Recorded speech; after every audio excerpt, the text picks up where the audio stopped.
Okay, welcome everybody. I'll ask the beginning of the Salary Commission Committee to come to order, and I'll turn it over to Leslie, who can do the roll call. Thank you. Chairman Hickman? Here? Commissioner Sutton? I am here. Commissioner Garland? Hello, I'm here. Commissioner Rogers? Hello, I'm here. Thank you. Okay, all the members of the committee are here. So the first order of business is to approve the meeting, the minutes of the December 15th meeting. Do we have any discussion? Hearing none, is there a motion to approve the minutes?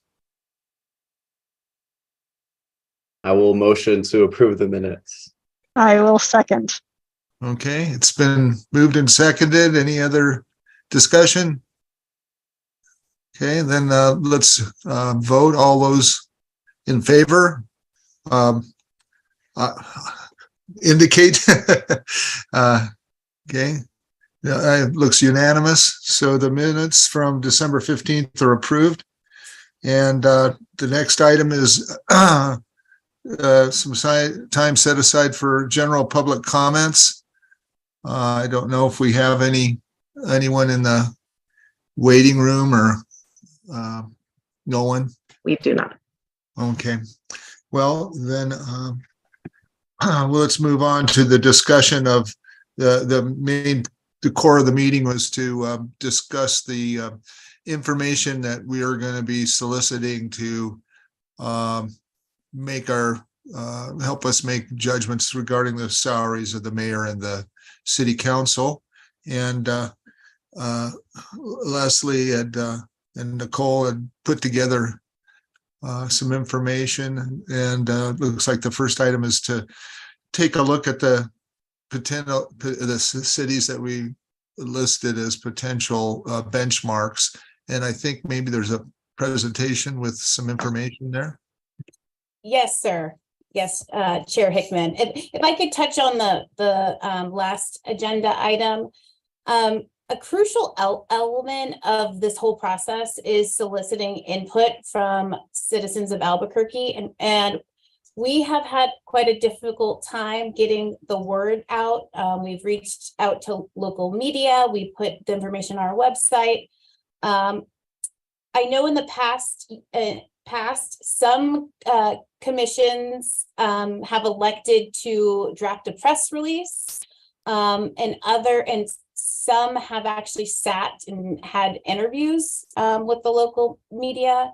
I was wondering if that's something that might be of interest to the commission during this cycle, considering this is now our third meeting, and we have yet to get any public input. Yeah, as I recall last year, I'm not sure we ever had anyone. I don't think we had anyone last year either. Well, do any of the commission members have any feelings or experience that they'd like to share along those lines? Just a question from me on generally what is the process of soliciting that feedback. I mean, it sounds like options for doing a bit of a media blitz, but short of a media blitz, what historically have been the strategies? Thank you, Chair Hickman and Commissioner Sutton. In the past, there's been two avenues that have been utilized. First is just bringing awareness to these meetings, and that the public can submit comments via email directly to Leslie that will be discussed, or they can actually appear and wait in the waiting room and be admitted and have, I believe, 2 minutes to speak. The other aspect is their commissions have posted a anonymous survey through the commission's website that citizens can go in and answer some questions, even specify what salaries they think are appropriate. There's some open-ended questions. So those are the two mechanisms. They're both kind of tied together in the sense that if the public isn't aware that we're meeting, or they're not aware of this, that the survey is available, then we're not able to get the input that we are hoping for. So. Thanks, Nicole. Well, both of those sound like decent ideas to me. Anyone else have any input, any ideas? Yeah, I think an online survey put on the website is a great idea personally, because then that's something that we can be sharing with social medias, and that's, a more easily accessible, I think, something to point to than, oh, you can email your thoughts. People might email us, I think you guys are doing a great job, but if we give them a survey and kind of direct them and guide, this is the things we want you to consider, I think a survey is a great idea. Same as what we're doing with mayor and council. And also, I believe the city does have social media accounts. Would the link be able to be distributed through their accounts? Commissioner Hickman and Chair Hickman and Commissioner Rogers. Yes, it's a little bit of a unique situation, considering the purpose of this commission is to decide the salaries of the mayor and council, and so we're almost utilizing their own social media to garner input. But they have a bigger social media in print than we do as a small office, so we can utilize their social media accounts, being sure that it's clear that this is on behalf of CISC, which is independent of administration or council. So we definitely could do that. We actually utilize their accounts when we were soliciting applications for the commission. So. So if you use social media or press release to notify citizens of their ability to, to respond or to get input via the survey, would you include in that press release a little bit of background of, what the commission's job is, and also the criteria, or, I think it's important for people to know that,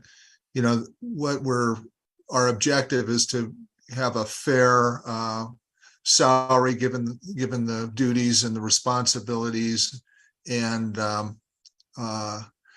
not job performance, because I could imagine what kind of emails we might get, or it could get out of, we could get a lot of input that isn't really relevant if we don't do that. Chair Hickman, that's exactly right. Just looking through prior responses, even though our office has kind of put that general information, but at the beginning of the survey, we tend to get a lot of feedback on, the elected officials' actual performance as opposed to the position responsibilities. But we will be certain to reiterate that should we deploy the survey, and it sounds like the commission might be heading that way. So. Does anyone have any other comments or input? I assume we'll discuss the survey itself a little bit more extensively when we get to that agenda item. Great. Yes, Chair Hickman and Commissioner Sutton. Yes, we will discuss the questions. They're essentially the same for the mayor and for the councilors, but kind of flipped. And then there's a separate survey for the public. So we'll go through those questions to make sure we're touching on the things that are of interest to the commission. So you envision, excuse me, Nicole, I'm sorry, go ahead. Oh, I was just going to kind of recap. So it sounds like, and I'm sure we'll vote on these, or the commission will vote on these things after, but it sounds like there's interest in a public survey. We'll talk about what those questions will entail later. Utilizing social media to try to inform the public of the survey and of the commission's meetings going forward. Is there interest in drafting, in having us draft a press release on the commission's behalf and circulating it to the local media and news outlets? I would be interested in that. Okay. Okay, And by local media, you mean like the local newspapers and radio stations? exactly. And news channels as well. Gary, would you be in favor of that? Yeah. It looks like that's something we're all interested in then. So Okay, yeah, if you'll draft that, and then kind of like the agenda, you could send that around so we could take a look at it. Okay. Mhm. And did I understand that the survey that we're going to be looking at today, or the surveys, you would sort of base this public input on, kind of that survey, the same sort of questions, just amended or edited so that they fit the situation. Okay, okay. good. So, yes, So Chair Hickman, if I could proceed with the benchmarking of cities. So first of all, our apologies. We've had some change. You'll notice Katrina, she went back to her the CPOA, so she's still with the city, but so we've had some transition. So we apologize for not getting it out sooner to the commission. But what I would like to, first, just a little background. What we did is we took 20 cities, which were the cities that we discussed at the last meeting, and we compiled the city population based on 2020 census data, because that's the most recent census data. We looked at the median household income based on the Census Bureau's analysis. They usually do a range, so it's from 2017, or not a range, an average from 2017 to 2021, but it's based on the Census Bureau's calculations. We looked at each of those 20 cities, the city budget, for FY23. Some cities have not approved their budget yet. They're in the process of approving their 2023 budget. So in those cases, we looked at the mayor's proposed budget. And so that was for 2023. We also looked at the city's full-time employee count, and that's budgeted. So that's not full positions, but it's what's incorporated in their proposed or approved budget for FY 2023. And based on those factors, we ranked them, whatever was the absolute value closest to Albuquerque.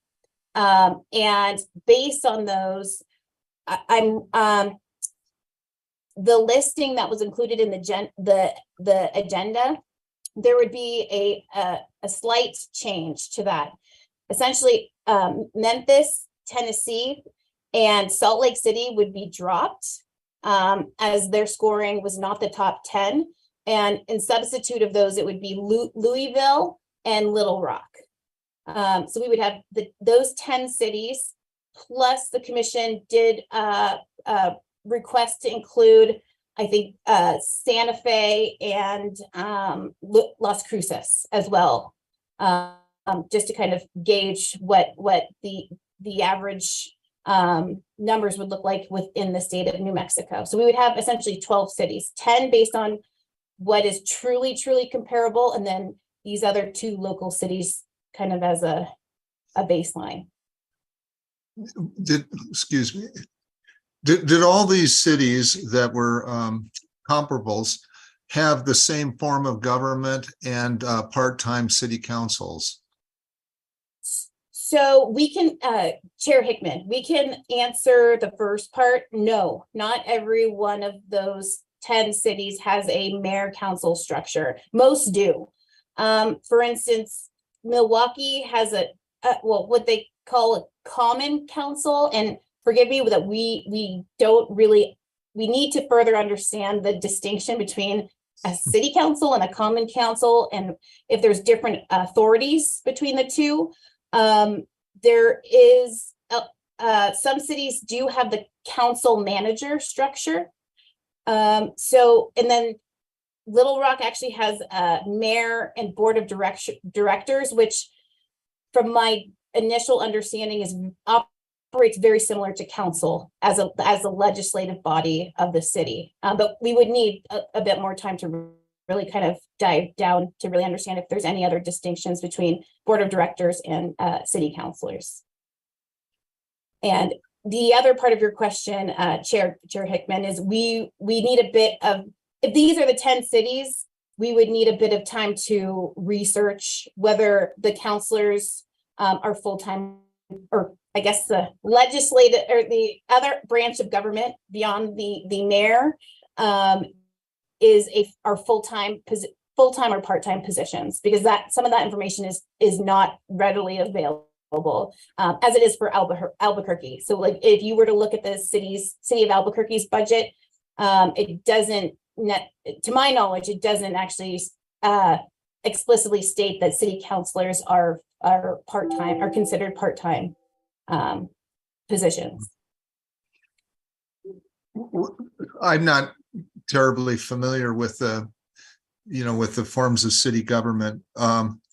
But would it be fair to say that if you had a full-time city manager, then your mayor would be expected or would have a narrower scope of work than Albuquerque's mayor generally, if everything else was equal?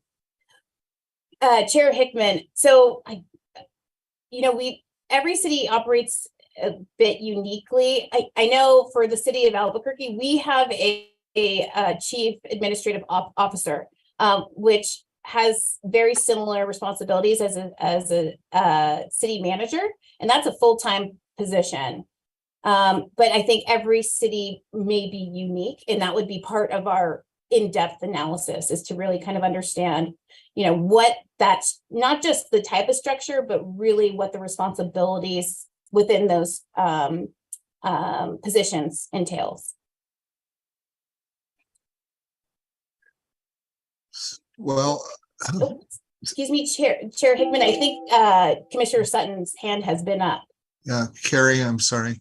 Yeah, no worries. Thank you. I think especially so far as the part-time, full-time question, it would certainly be useful to understand for each of the cities how they have them classified, but I don't think that should be a filter that we're using, because if these are the 10 that match us most closely, and if, for example, they all had full-time council members, that feels like useful data for us to consider. Chair Hickman and Commissioner Sutton. So what we're proposing and what we've done in the past is we haven't used government structure as a factor to identify comparable cities. We have used it in a factor, once we have identified the comparable cities that we're benchmarking against, we've used it as a factor in assessing or analyzing the salaries of those comparable cities. That sounds great to me. Thank you. Yes, I agree. I think it's useful as we try to pinpoint what salaries we think are fair. It's knowing something about the scope of the work, and certainly population and budget and employees and median income. Well, employees have something to do with the scope of the work, and median income certainly has something to do with cost of living, which is, kind of the other side of that, whatever fairness or something, fair salary equation. But I do think that knowing what pure folks with similar responsibilities make in other cities is useful as well. What, if I understand things correctly, Nicole I think we need to kind of approve this approach and say that these 10 cities and the 2 ad hoc cities, Las Cruces and Santa Fe, look like a useful benchmark, set of benchmark cities. And then you would go ahead and gather together the scope of work kind of information, full-time versus part-time, include the salaries, and then distribute it to the commission. That would be the next step. Yes, Chair Hickman. So what we would do if the commission wants to proceed with these 12 cities, 10 that are comparable, and then the 2 that are additional. What we've historically done is obviously looked at the mayor's salary, the other branch of government's salary, if they have a chair or a president, if there's a difference in salary. If available, we incorporate if there's a city a chief administrative officer, or if there's a city manager. Some commissions have found that information helpful. It's a bit difficult to obtain sometimes, but we do our best. So we would look at those factors as part of our benchmarking. Does anyone on the committee have any added input or concerns or discussion of that first part of agenda item 5? Do we need to formally vote on that, or just is there any objection to us moving Nicole and her team moving forward? Chair Hickman, if may I propose that we proceed with the other discussions surrounding the analysis, and then maybe the commission can vote as a package at the end. Okay, sounds good. So the next is the survey questions Yes. that are being proposed for the city council and the mayor. I guess those have been distributed. Everyone's gotten a copy of those.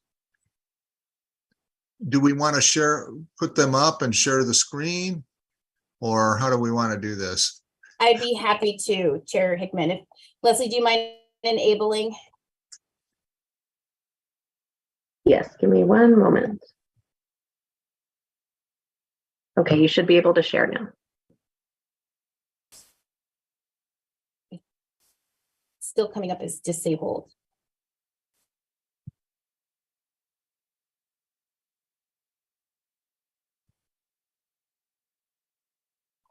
Okay, how about now? Got it. Thank you. Perfect. Okay. Okay. Can everyone see this? Should I make it bigger? Oh, okay. So, Chair and Commissioners, just as a reminder, although these are drafted survey questions for the mayor, for each of the city councilors, and a separate survey for they're all 3 separate surveys. A separate survey for the mayor, for the city councilors, and then for the public. Prior commissions have actually decided to sit with the mayor and various councilors and conduct in-person interviews, so to speak. So that still remains an option if you'd like. But these were drafted as survey responses. So they mirror the mayor and councilor survey questions mirror each other. There's about, let me see, I think there's 20 questions. The last one is actually open-ended. So 19 questions plus an open-ended response for anything else that we didn't capture. They're just flipped. So the first questions for the mayor are directed to his position. And then the last questions are his thoughts surrounding counselors' salaries. And the opposite is true for the counselors' survey. So the first question, which we've historically included, is just getting a little bit of context for their motivation to run, understanding what the mayor believes their essential duties are of the position, what's the minimum number of hours a week that should be dedicated to fulfill those responsibilities, and then kind of understanding approximately how many hours the position spends attending or preparing for city-sponsored activities. This is, meetings with department heads, official meetings, press release or press conference meetings, or community events that are sponsored by the city. And then question 5 is how many hours does the position spend attending and preparing for non-official city sponsored events? And that is part of the responsibilities of the mayor, is really to act as a spokesperson on behalf of the city. Question 6. Yes. Nicole, I don't know, maybe I could be wrong, but and maybe that it's beneficial to go through these item by item for the viewer, if there's any viewers out there, but I assume we've all read those.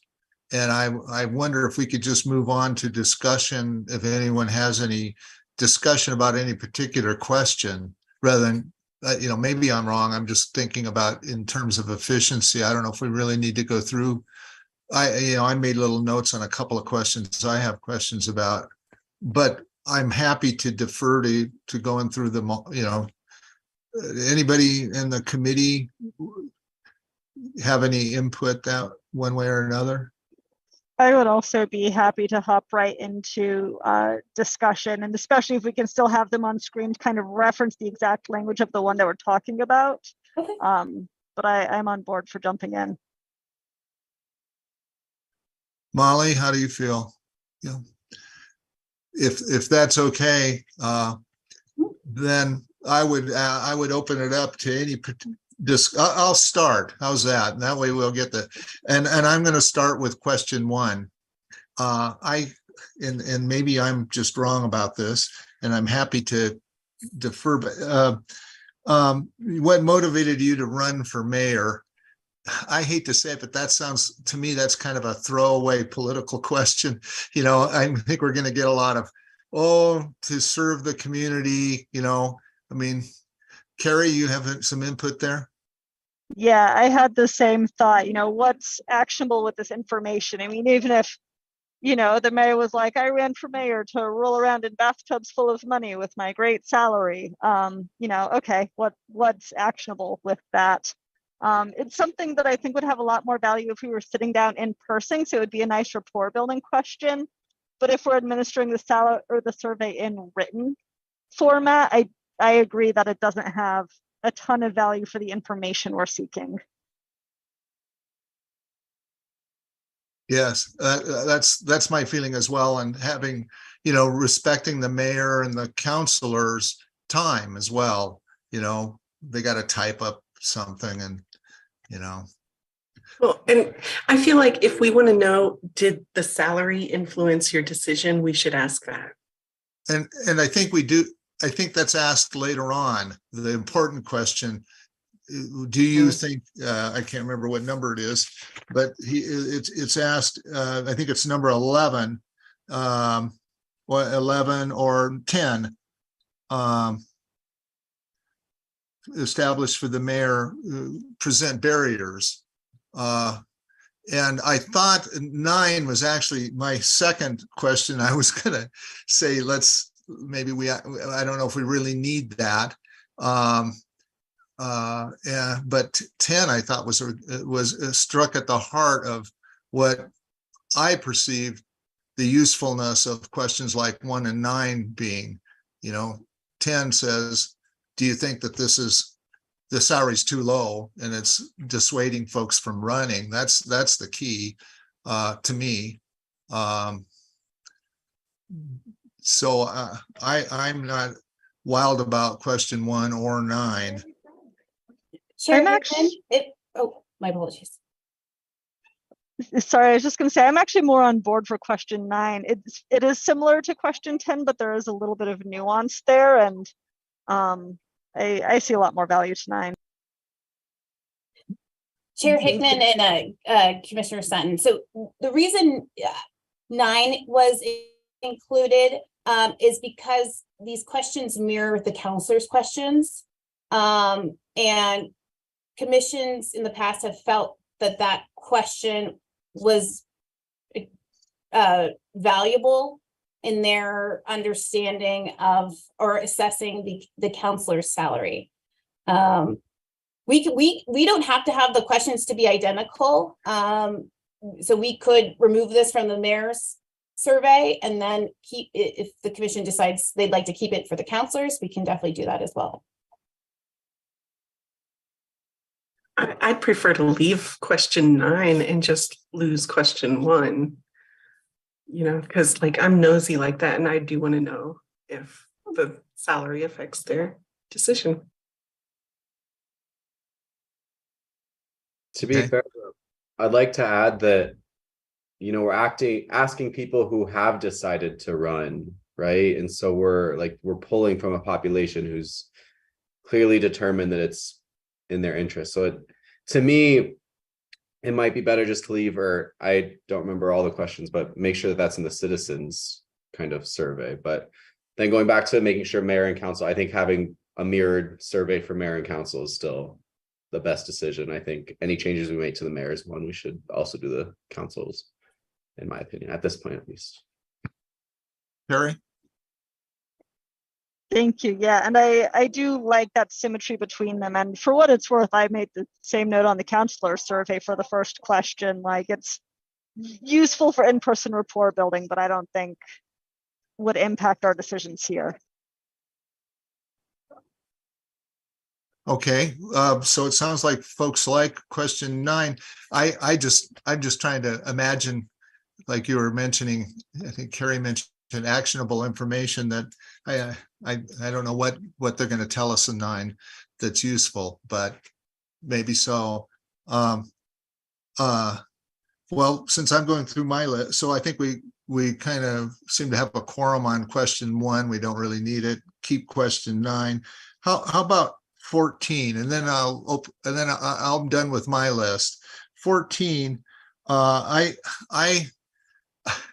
think that's I'm not sure that's a question that the mayor or any, I don't know if you're going to, what kind of answer you're going to get to that. You know, what's he going to say? Full time, 50 hours a week, or, you know, or they, I don't know what it is, but they don't work enough. I don't really know what that means. I think it's a fair question to ask the counselors about their own hours, and certainly the mayor about his or her own hours. But I don't know. But I thought it seemed like kind of like a throwaway question as well. But Carrie? Yeah, I actually really like the elegance of just kind of asking each cohort about the other, so that you're not just saying like, for you, is this enough hours for your job? But we're getting kind of an outsider's perspective, but an informed outsider's perspective on it as well. I think that there's value in that. Chair Hickman and commissioners, I'm thinking of maybe a way that question could be rephrased. Maybe rather than asking the mayor to actually dictate how many hours they think should be dedicated, maybe the question could be rephrased as, is if 30 hours a week is considered, I believe it's 30 hours a week is considered part-time, is that sufficient? I know we have another question. I think question 16 would the citizens benefit from having counselors be able to dedicate full-time attention? But maybe there's that question 14 could be rephrased to ask whether or not asking the counselors if they think 30 hours a week is sufficient to cover the requirements of their position.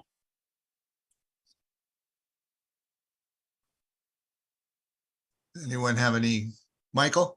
Yeah, I was gonna say, I do like that idea, and I don't know if it makes sense to ask about the other cohort, like ask the counselors what they think of the mayor, because they're all probably going to say 40 hours plus, because they understand that's a full-time position.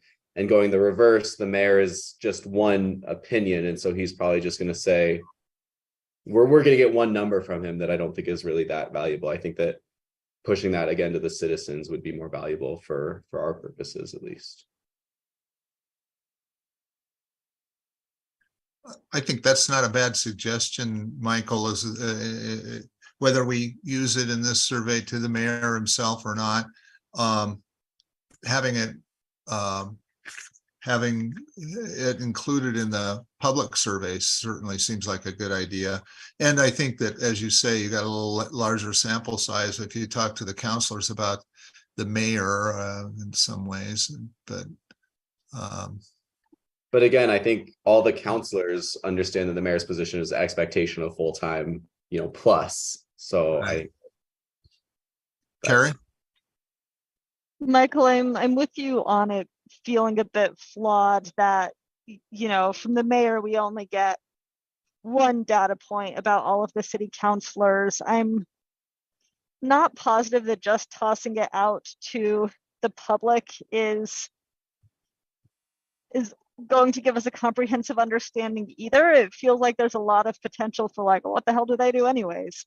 And maybe I'm wrong on that, but given what Nicole had shared about there tending to be a lot of feedback about job performance, maybe more than job scope.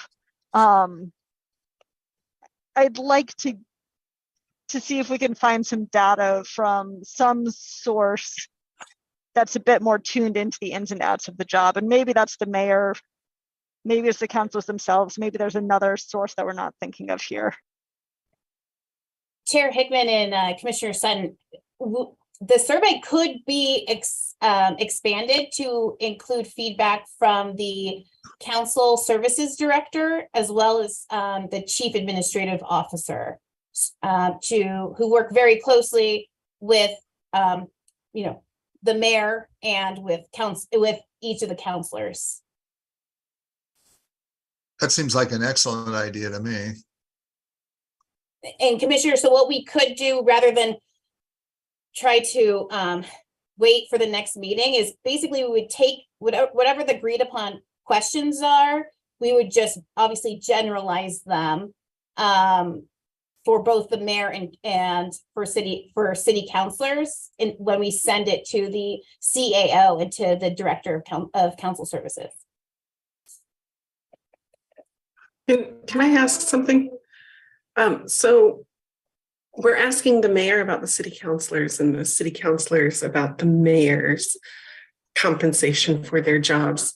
And like, what is the function between the two positions that makes one opinion on the other's compensation relevant?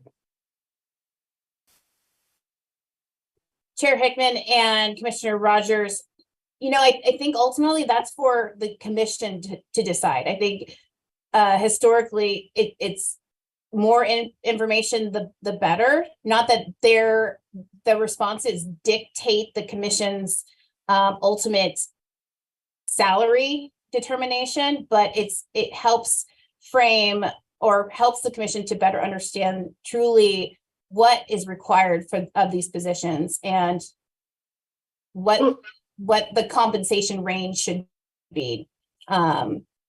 So we're going on the assumption that the mayor understands city council's jobs well enough to be a good data point for this, and city council understands the mayor's job well enough that we're asking all of these people these questions will get us the answers we need so that we can make good decisions on the salary, right? Chair Hickman and Commissioner Rogers. Yeah, well, I think the same could be said about the survey to the public, right? We don't necessarily know if everyone understands the responsibilities of each branch of government, but it's just another data point that that the commission can consider or not consider.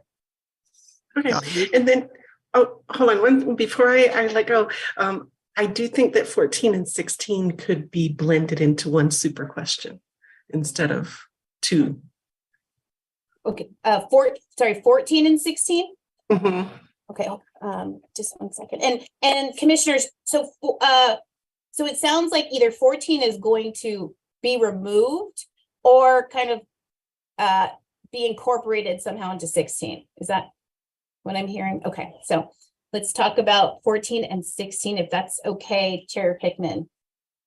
Yeah, does anyone have an opinion different than what Nicole just expressed. 14, 16, kind of blend them as Molly suggested, or someone suggested, Molly, I guess. Well, sounds like a good idea to me. Okay. Because basically we want to know, are they, is the, like, what is it we want to, is a part-time position at this salary enough to get the job done? Exactly. And in a way, as you were talking, Molly, it occurred to me that, and as we spoke about getting that kind of input, we're not in the same position as like the state legislature is now, and considering should we move to a professional legislative body. In a way, that's what we're deciding on is what the salary should be as the job is now. And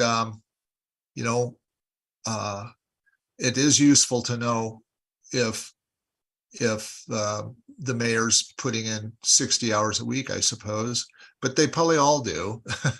And all mayors, I'm guessing, of big cities, and but maybe not. And city councilors, are they putting in a lot of time, or are they not? But I think Molly's point's well taken too, because as we've gone through this, I kept thinking, the people that probably have the best notion about those kinds of questions are the administrative staff that are working and see these folks, every day and understand how much they're doing. Nicole might have a better idea of that than, a lot of other people. So that her suggestion that we talk to the two top full-time administrators is not a bad one. I can see how some administrative staff might be reluctant to answer a survey like that, but Carrie, do you have some input? Yeah, I agree that anything that we can do to, if we give it to a few administrative folks, having those responses consolidated and made anonymous, kind of the same way that we do with the counselors, would hopefully be beneficial in putting some layers in there. Chair Hickman, hearing you talk through that also helped me parse with 14 and 16. There's a little bit of a distinction there between, like, what's the current state, like currently what's the minimum hours? Would there be a better future state if they were identified as full-time roles? That said, I'm still on board with the collapsing them into two separate questions, and definitely on board with Nicole's suggestion to pull in feedback from administrative staff or folks who work really closely with these officials. Okay. Any other, now I've talked about, I sort of dominated this in terms of the questions that have been called into scrutiny, if you will. Does anyone else have a question that they want clarification or make a comment or wonder about its usefulness? Chair Hickman, before we leave these questions 14 and 16, maybe may I propose? Well, I think we ask, instead of asking their opinion about someone else, we ask the survey asks the mayor directly how many hours. The survey asks the counselors, how many hours do you work? So maybe the opinion of how many hours they should work is not as valuable to the commission, and maybe just 16 as is would be more helpful. Or that's one reason I didn't really like 14. I was trying to imagine how you'd answer that, but well, you could phrase it as, in your opinion, are the citizens of Albuquerque being served adequately by the number or by the counselors being full-time or part-time position? Yeah. Carrie, your hands up. Yeah, thank you. And I think, part of the rub here is that even though we're paying as a part-time position, if it's really a full-time position, then just asking, are they being adequately served? Well, like, that's a bit circular, because if they're being adequately served only because everybody is acting as though it's a full-time position in spite of the pay. So yeah, I think even just rolling with question 16 as it is, feels very reasonable to me. But as it is, like assumes that they're only doing part-time amounts of work at the moment. So it's not giving us information on whether they are in fact doing full-time amounts of work. But this is the mayor's survey. So this is his opinion, right? Okay. Yes, Chair Hickman and Commissioner Rogers, but the same questions do apply to city councilor survey. So I think the way that the intent of the question is, I see your point. So some people are able to dedicate full-time attention to their roles, although the position is considered a part-time position with part-time compensation. Am I understanding your question? Okay.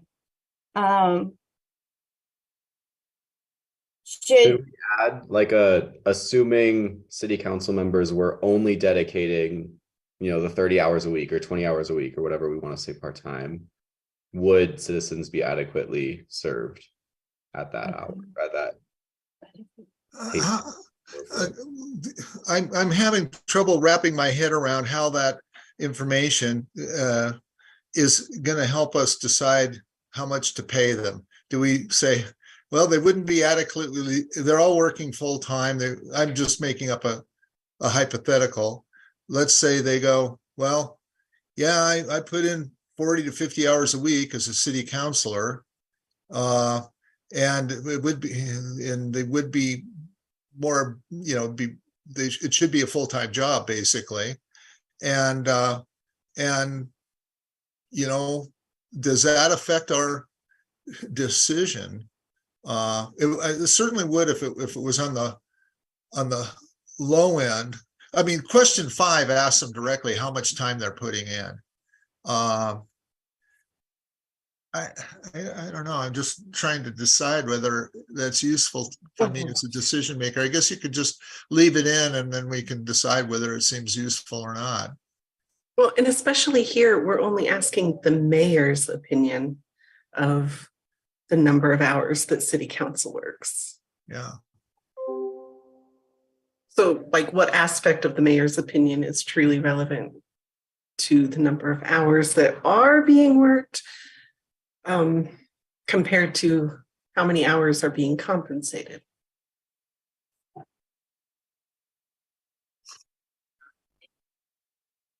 Chair Hickman and Commissioners, maybe question 16 could be revised to include with or recognizing without the we can massage the verbiage, but essentially recognizing that salary might be impacting their ability to dedicate full-time attention or something to that effect. So would the citizens of Albuquerque benefit from their counselors being able to dedicate full-time attention to their roles without, I don't know what the off the cuff question might be, but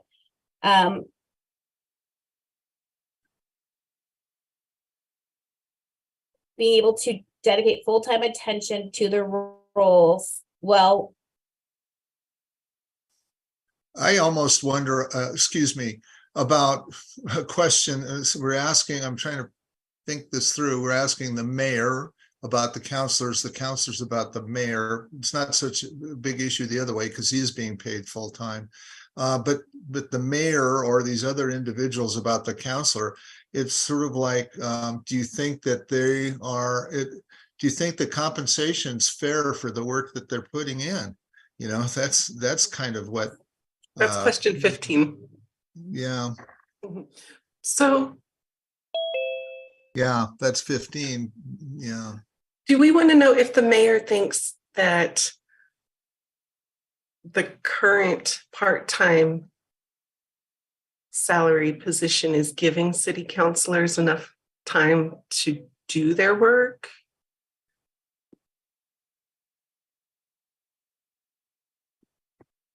I think that's an interesting question, but that seems like, again, what I was mentioning earlier, kind of beyond the scope of what we're doing. You know, that's like, would we as a commission somehow, recommend that it become a full-time position or something? Well, I think that is the question before us, isn't it? That if we're calling it and sorry, everybody, I lost internet for a moment there. But if this is in fact a full-time position and is functioning as a full-time position, Should we pay them full-time position? yeah, we should call a spade and pay accordingly. Mhm. That's such a good point, Carrie. Yeah, I think I keep going back to, like, realistically, once we get the response from, in this case, the mayor, again, I don't know how much I'm going to worry about what the mayor thinks about the city council members' time. And so I almost feel like we're spending too much time trying to wordsmith and identify this part of the survey versus, something that is asking the same thing, but asking the counselors themselves or the citizens what they think about the role. Okay.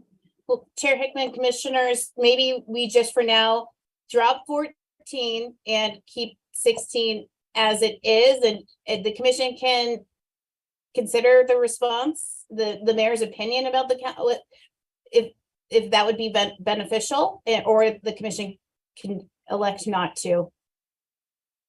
Sounds good. Sounds like a good suggestion. Okay. Does anyone else have any other questions that they want to discuss on the mayor's survey? Are there any different ones? Sorry, I do. Yes. And I am getting my notes pulled back up. For the mayor, both questions 7 and 8, I made a note for myself. What is actionable with this question? Yeah, because we're not going to hire 2 mayors, nor are we going to recommend that they build out their administrative staff more. So Nicole, I don't know if you can shed any insight on what the goal was with those previously. Yes, Chair Hickman and Commissioner Sutton. So this was a question on the prior survey. So question 7 was included in the prior survey. And both questions, excuse me. So you're absolutely correct. And that is beyond, even if for instance, if the mayor comes back or council comes back that they don't have enough administrative support, the commission does not have the authority to recommend budget increases, within their respective departments. It is solely limited to their salaries, and it's not even encompassing full compensation. It's just their salaries, not including benefits. So I can't speak to how the prior commission utilized those responses, but they were included in the prior survey. Yeah, it almost feels like if it's you don't have enough administrative support, that kind of sucks. We're so sorry. Here's some extra money, and maybe you won't feel as sad about not having adequate. Like, that feels like the best that we could do, and that just feels like missing the boat. Yeah, I had those. I didn't bring them up because I thought it was doing too much, but I'm kind of in the same boat, same feeling as you. To me, the 2 keys are just how long do you work, and or do you think that are people not running for office because because they can't afford to, which is especially relevant for counselors. Those are and as I recall last year, that was sort of the meat of what the survey, input was to the commission. But I may be mistaken about that. Carrie? Yeah, and anybody, I feel like now I'm the one taking up lots of airtime here, so please, anybody else with additional questions, jump in. But number 11 and 12, for both of those, it just took me a moment to parse what that was getting at, and maybe it is clear enough to them, but yeah, the to not require supplemental compensation, for me, it just took a moment to parse, like, oh, is the salary sufficient that you don't need a side gig? Okay, I get it. So I don't know if there's any way to clarify that. Side gig is probably not the terminology to use, but, and if I'm the only one who took a moment there, then I can accept that that's my own lack of reading comprehension. I appreciate your opinion because I just immediately interpreted that as like benefits was your supplemental compensation. I did not even go like another job avenue. So I think finding a way to reword it as a additional source of income, or if there's other ways to word it, that would be great. And then number 12, I also, that one just seems weird to me to ask and almost unfair, but I can see how it would help clarify if, you know, if I'm a multimillionaire and I have all this money coming in, I guess I'm not so worried how much I'm paid, really. And so maybe my opinion is less valuable for the commission to review, at least. But I had a big question mark by 11 because I wasn't sure how to interpret it either. And I thought that I also thought it was kind of for a 12 is important. I don't know about the mayor, but it's certainly important for the city council. And I thought 11, how is the mayor going to answer that? You know, he's making $130,000, which I understand that that's not, you're not rich, but you know, if I was a mayor, I would never answer that question, you know, in that way. If I was making a six-figure salary, even if I knew that the mayor of Tucson was making 250, I just wouldn't, you know, it just doesn't seem like you're going to get a very forthright answer, but you know. Chair Hickman and commissioners, maybe the commission should consider dropping that question from each survey. So not asking, I think, sorry, that's exactly why it was included in the mayor survey, because it was of relevance to the commission for the counselors. But again, we don't have to have the same exact questions for each survey. so just to clarify, what I'm understanding you saying is this is in the counselor's side and then it's just being mirrored in the mayor's side. And that's Exactly. So I wonder if it's 11 here. So now we're in counselors. So that's 11 you were talking about, Nicole? Yes, but they're kind of they're reversed. I think it's question 12 and 13. Yes. Okay. So they're here for the counselors. Okay. Yes. And did we decide about 7 and 8 to just sort of drop those? That's what I heard, but I defer to the commission to confirm. I think dropping 7 is something I'm in favor of. 8, though, I think would be valuable on the counselor's side, at least. I agree. 8 does feel a lot more pertinent on the counselor side. And then I don't actually have a terribly strong opinion either way on mirroring the two surveys against one another or not. We can leave it for the mayor or not, but I think you're right that it's quite pertinent for the counselors. And commissioners, and I just to that last comment about, you know, is the mayor going to, where is what question were we on? Was it 11?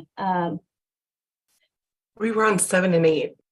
Well, before that, but if, you know, and just a no response is, it could be of value to the commission, right? It doesn't have to always result in a change in salary. There have been many instances where the commission has elected not to alter. That's usually the case, is they elect to not alter the salary. So a response that they feel like the salary is equitable based on the responsibilities is also, I think, an important data point. And I I will lost- clarify. Go ahead, Carrie. I was going to say, I will clarify also that when I raised questions 11 and 12, it wasn't so much this question isn't valuable as I found this question a bit confusing, and I'd like to clarify what we're getting at. Like, what are we considering supplemental compensation?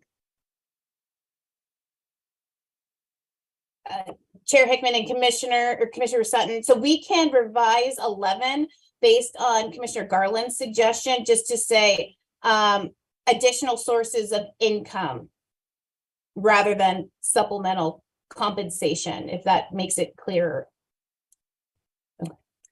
Definitely. Okay. I think I got all the changes thus far, unless there's more regarding the mayor and councilor surveys. Maybe you could run through those item by item, Nicole. Sure. Carrie, you got your hand up again?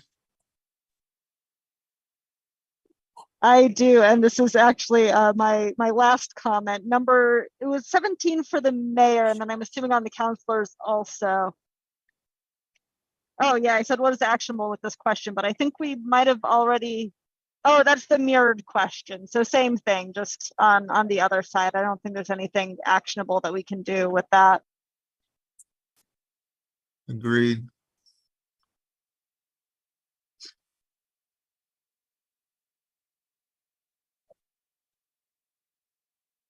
Okay. Chair Hickman, if you'd like me to go through the changes for these two surveys. Okay, so we're gonna, and I'm not gonna go through both the changes on both surveys, just assume that the change will be reflected in the counselor survey, whatever question that is. So we're going to be removing the general question about their motivation from both surveys.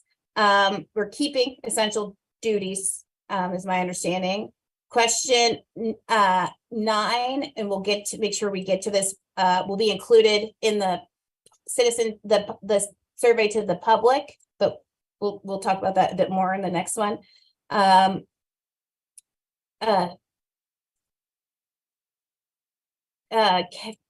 Question 7 will be removed about referring to administrative support. We're keeping, the commission's keeping question 8 regarding resource constraints, because what I heard, they thought it would be helpful to hear that from. Okay, keeping 8, dropping 7. Question 11, we will change to require additional sources of income, and the surveys will be modified slightly so that they can be distributed to the CAO and to council services director. Okay. And then really quick, the responses from those two, CAO and council services director, those would be separate from the aggregated responses, for example. Perfect. Thank you. And what 14, where were we on, where were we on 14? Asking the mayor about the hours the counselor should dedicate? Yes, sir. Sorry. Question 14 was going to be dropped, is what I have. And then did we decide anything about 17 and 18 that Carrie brought up? I think it was 17 and 18. Yes, so those are mirrored, so we will be dropping those. Essentially, it will be, well, not 18. No, sorry. 18 will be kept, but 7, any question, so the question regarding sufficient administrative support will be dropped entirely. So I think that's referenced 4 times. Twice, the mayor, if he has adequate support, his opinion if council has it, and then in the council survey, it's referenced twice. So we would be removing it 4 times from both in totality. Okay. Any objections to what Nicole just outlined? Additions? Okay, I think we're in agreement. So let me, anything with this, particularly with the citizens survey that, other than what we've already discussed?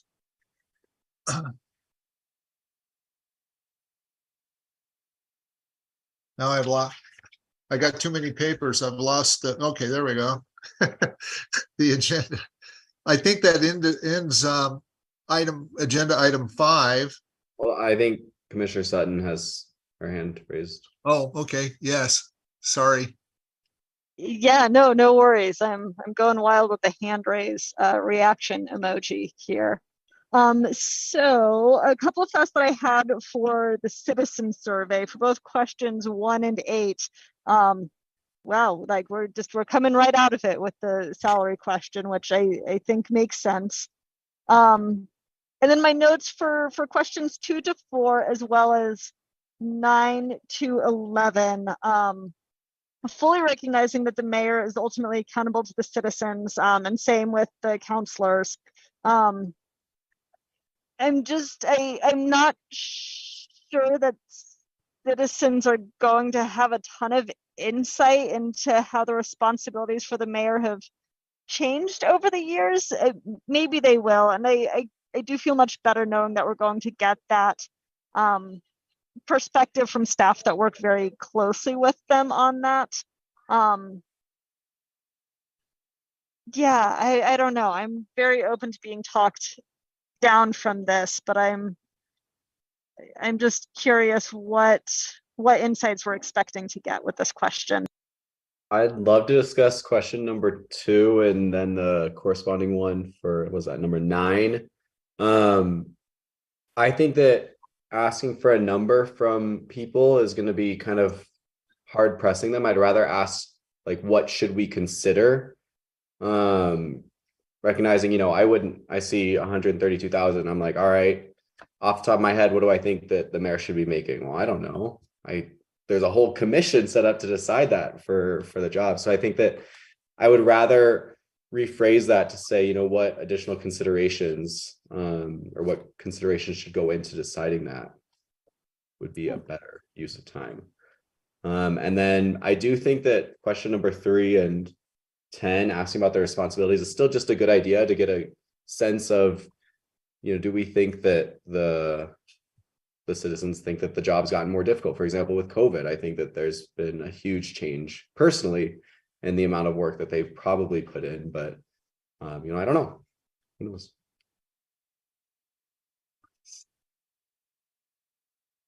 Terry? Before we go, there's a lot to unpack there. Is it okay, Chair Hickman, if I kind of try to make sure I got everything? So the question 2, does the commission feel like it would be helpful to have people actually put a salary in there? Would it be helpful to create, if based on their selection on question 1, because it will be a drop down, would it be helpful to add a range? So if it's, I don't know what the range would be, but you could have an increase range that they could select from, a decrease range that they could select from, or obviously remained unchanged. Would that be helpful? Or just no input on the exact salary amount? I personally agree with Michael. I think that could easily be dropped and we wouldn't affect. I don't know what I would how it would affect me if I read that the average number in question 2 was $50,000 a year. When I don't know how it would affect me if I read, it's not going to say 200,000, but if it did, I just have a hard time. We're going to have, as Michael says, we have a whole commission that's getting a lot of input, relevant information to decide that. It would be better to say, what factors do you think influence the appropriate pay? And then list such as, you wouldn't have to list everything, but you could say, give them a few such as's, like the annual budget, the cost of living, the size of the city, just sort of the thumbnail of the stuff we're looking at. I would actually refrain from adding a such as, but I'm not particularly strong about that. And also I do want to make sure we recognize Commissioner Sutton's got her hand up. Yeah. Thank you. And again, recognizing that I've had my hand up a lot, I've had lots to say here, so I want to make sure others get airtime. But Commissioner Garland, I really like where you're going with that. What other factors should we consider? And I feel like a bit of a chaos agent for this, but I'm with you on not necessarily anchoring people on it, but just leave it open-ended and see what folks raise. And then, yeah, I think that number 2, we can scrap. We've already got the, go up, go down, hold the same from number 1. And we've already anchored them on a number with question number 1. So yeah, scrapping number 2 and then finessing number 3 to ask what sorts of variables folks want to see considered. And then recognizing that Commissioner Rogers had similar comments too about that. But I also want to go into before, I think, as question number 1 and question number potentially number 8, before we ask, do we think the salary should go up or down? I think that it would be valuable to ask, do you think, like asking the citizens, do you think that the mayor is doing good at their job or is fulfilling their duties? Something along the line so that we can gauge, this is a person who thinks they're doing good and they want to increase their salary, or this is a person who thinks they're doing bad and they want to decrease their salary. Or are these people like, oh, he's doing a really bad job, but I don't think that that's fair wage, for example. I think it might just help with some data down the line. Would we get the answers as this person answered this way on this question and then this way on this question? Or would they just be anonymous data points? Good. Also, you've got to worry about leading. If these questions were presented one at a time and then the other one disappeared, that would be one thing. But they could answer one question, then go down. Do you think you did a good job? And no, they didn't. I'm going to go back and change my answer to the preceding question. Yeah, I think, Carrie, we would all, at least I might be raising my hand if I only knew how to do that. But if so you could always follow the rest of us rather than us following your technological lead and just jump in. But go ahead, Carrie.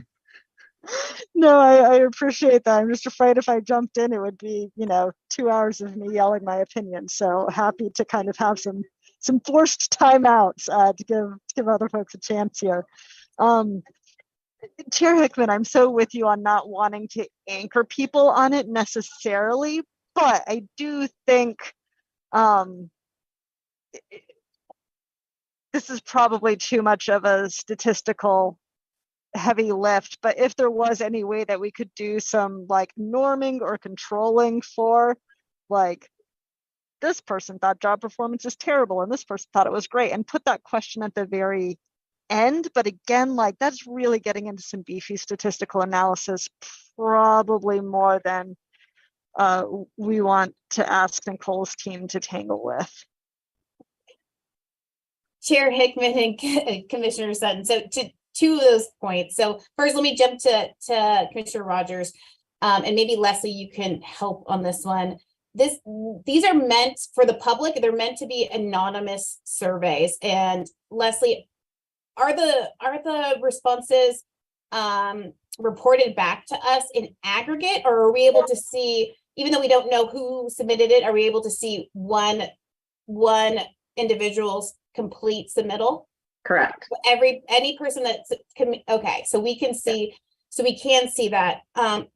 The other point that I think is important, and I might ask Kevin to weigh in here, is that we're reminding the public that this exercise is not a performance evaluation, and it might be a bit conflicting if we have a question that asks them to speak regarding the elected officials, their opinion on the elected officials' performance. that would be my only caution, and I don't even know if that's a legal question, but maybe Kevin could give his 2 cents. Sure, and I think I'm hesitant to wade in too far because these are things that you're allowed to do, but it does strike me as conflicting with kind of the ambit of this committee to ask for a performance evaluation. And ultimately, the idea of it is you're not deciding the salary of the existing mayor or the existing city councilors, you're evaluating the position and whether the position itself is deserving of a different salary. And that's my interpretation of it, at least. And Yeah, commissioners, if I were- could add too, any changes that the commission decides will not impact the current terms of the elected official. So if the elected officials were to run again in the next election cycle, they would be impacted by these changes. But if they don't, then potentially a new candidate or new individual would be impacted by them. So the performance is not always tied, or a change due to performances will not be tied necessarily to that individual. So would it be more useful to ask them if, like the citizens, if they feel like their city is being managed well? Jumping right in, I feel like that still kind of circles around that, like, what's actionable, this current- isn't a performance review, those kinds of pieces. Again, if we could do any statistical norming off of it, I would be a lot more on board, but especially with kind of talking it through a little bit more, I think it is just gonna muddy the waters and make it feel a little bit more like, oh, it's not a performance review. But if it was, how do you think they're doing? Yeah, I would just weigh in a little bit on 2 items. One is the statistic. If this was going to be, if we were doing a scientific survey, obviously, how do we would have to figure out how to appropriately unbundle people's inherent biases. Maybe some people just don't like politicians, regardless of whether they may think they're doing a good job or not, or what kind of job are they doing. And then another thing is you could argue that, well, the salary has something to do with the scope of the job, and if you're not doing your job, then maybe you don't. That's kind of, where do you draw the line between performance and how much work you're doing? And I guess I was a high school teacher for a while, and I always thought it was interesting to think about who has a more difficult job. A high school teacher who's teaching at someplace like some school for the gifted, right? Well, they have a lot better outcomes versus some inner city school, who should get paid more. So even asking if the city's well managed, is the city easy to run, or is it hard to run? You get pretty sticky stuff there. And at the end of the day, we're gonna have we're probably gonna have too much information that's unreliable anyway to try to make this. I think you're gonna have to rely on that computer up there to sort of sort things out rather than a statistical program. But at the end of the day, I have 2 comments really quick. One of them is, I think, why not gather as best data as we can get as possible, and challenge ourselves to live up to, delivering on that as people who want to step up and support our city. But secondly, recognizing all those comments, what if we altered the question a little bit to reflect that, or to remind the citizens that we're looking at a salary for the next term? So what if we said, do you believe the mayor's next term salary should be increased or decreased? And then I still think using like the word "the," kind of, at least in my mind, the mayor is the current mayor. And so changing it to, do you think that the city of Albuquerque's next term mayor or something should have a higher salary decrease? I think that might help us kind of better understand that, maybe. Harry? Yeah, I like where you're going with that, and maybe even further clarifying. Do you think the salary for the mayor after the next election? So not even just like, oh, it's his next term and it's still, our current mayor or whatever, but like after the election, just to really drive that point home that maybe it's going to be the same person, maybe it won't. We'll see, but that's who we're making decisions for. Love it.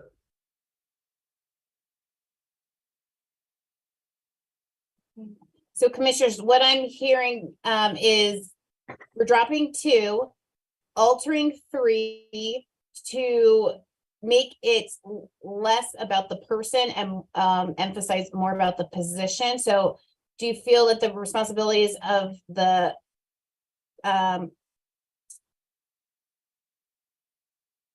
position of the mayor, because of For number 3, or for my comment on like the word "the," I was referring more to question number 1. And then, additionally, sort of question number 8, but I think council members is, plural. So I think the mayor and that first part is fine, but then do you believe the mayor's salary, to me, you're asking me, do I think the current mayor's salary should be increased, decreased, or unchanged? So I think finding a way to, as Commissioner Sutton pointed out, to believe the mayor after the next election salary should be increased, decreased, or remain unchanged. And then I'll pass it on to Commissioner Sutton potentially. Nicole, if that's all right.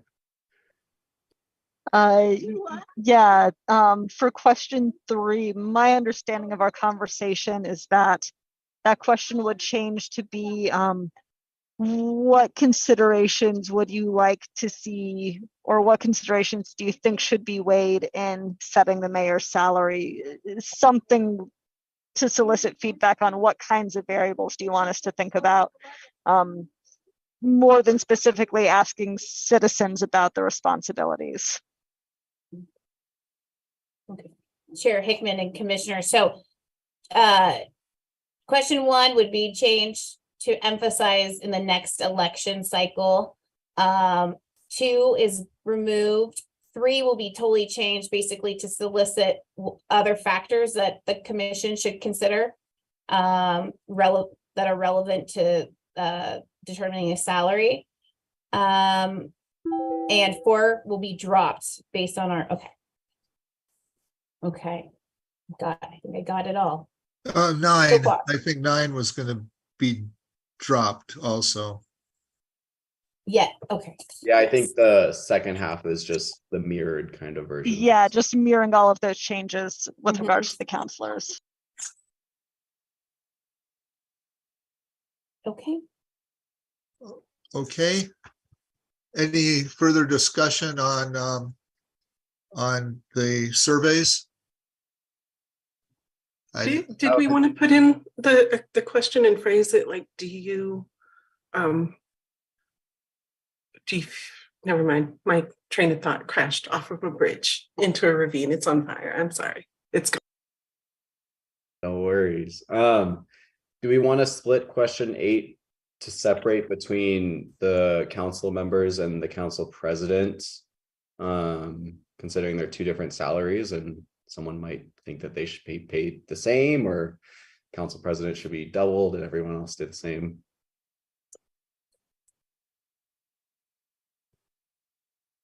That feels sensible to me.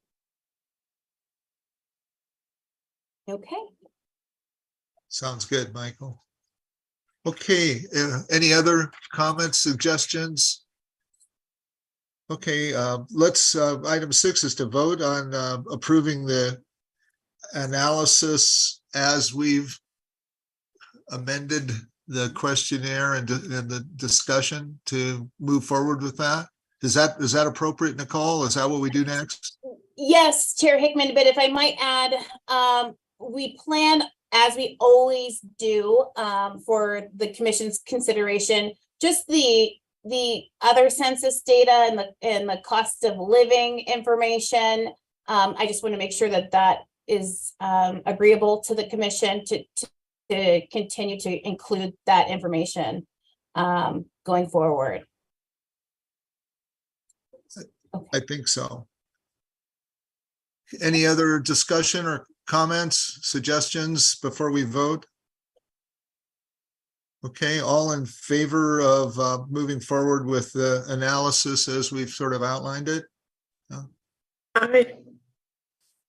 Okay, that passes unanimously. Or is there any other business that anyone would like to bring forward?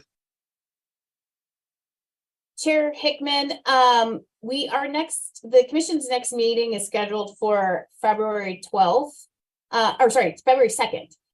So we hope to be able to have the benchmarking ready. I would like to hope that we might even have a report for consideration, which is the goal. But the primary goal is at least getting the commissioners the benchmarking for the 12 cities, so that you can see where Albuquerque sits in comparison with those salaries.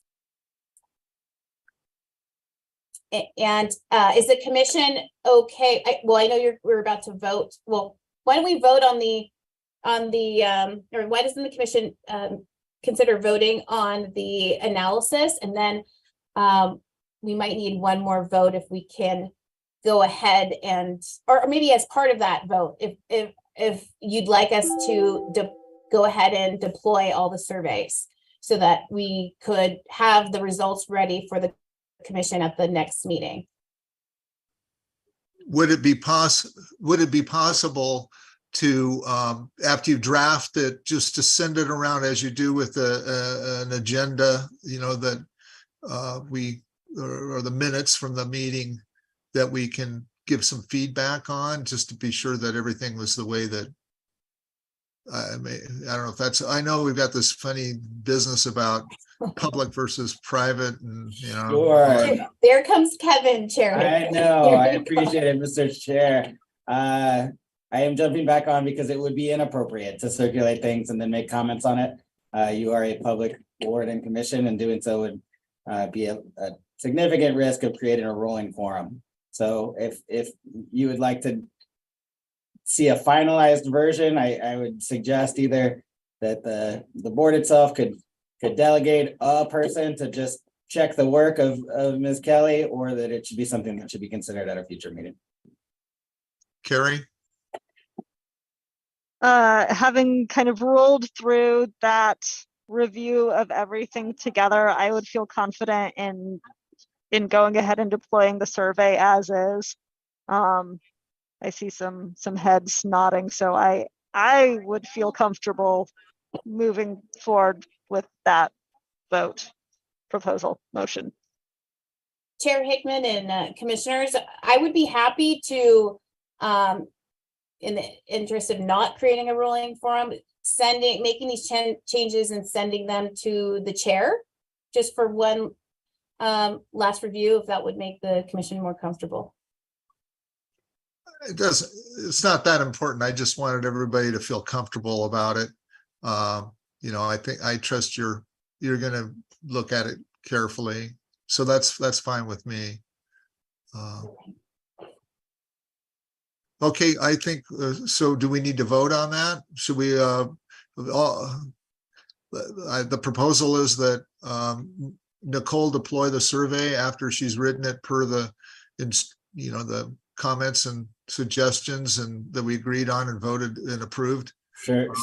Does anyone have any? Sorry?